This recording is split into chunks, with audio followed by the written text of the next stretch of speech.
అనగనగా ఒక అడవి. ఆ అడవిలో జిత్తుల మారి నక్క ఒకటి ఉంది.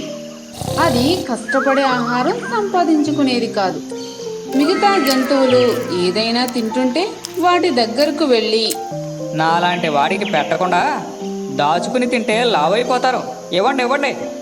అని లాక్కుని మరీ తినేసేది. ఒకవేళ అవి ఇవ్వకపోతే, మీ ఫుడ్ నాకు ఇస్తారా, లేక మీ గురించి మృగరాజుకి ఉన్నవి లేనివి కల్పించి చెప్పమంటారా, మీ ఇష్టం అంటూ అదిరించి బెదిరించి తీసుకునేది. దాంతో దాని తీరు ఏ జంతువుకి నచ్చేది కాదు. కానీ అసలే జిత్తులు మారిదేమో ఏమీ చేయలేకపోయేవి. అలా కాలం గడిచే కొద్దీ నక్క ఆగడాలు రోజురోజుకి పెరిగిపోసాగాయి.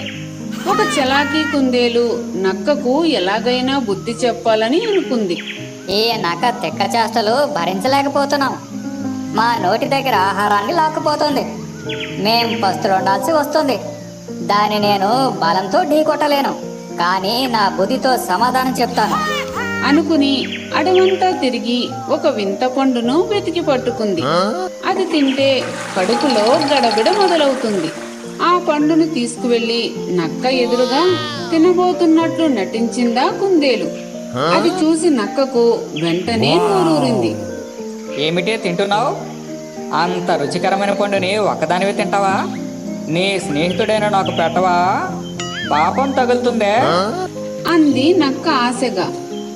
వెంటనే కుందేలు, అయ్యో నక్క మామ, నీకివ్వకుండా నేనెలా తింటాను? ఈ పండు నువ్వే తిను, నేను వేరేది తెచ్చుకుంటాలే అని దానికి ఇచ్చేసింది. అసలే ఆకలి మీద ఉందేమో నక్క ఆ పండుని లొట్టలు వేసుకుంటూ తినేసింది. తిన్నాక నక్క కడుపులో నొప్పి గడబిడ మొదలయ్యాయి. ఆ బాధను భరించలేక అది అరుచుకుంటూ కింద మీద పడి అటూ ఇటూ దొర్లసాగింది.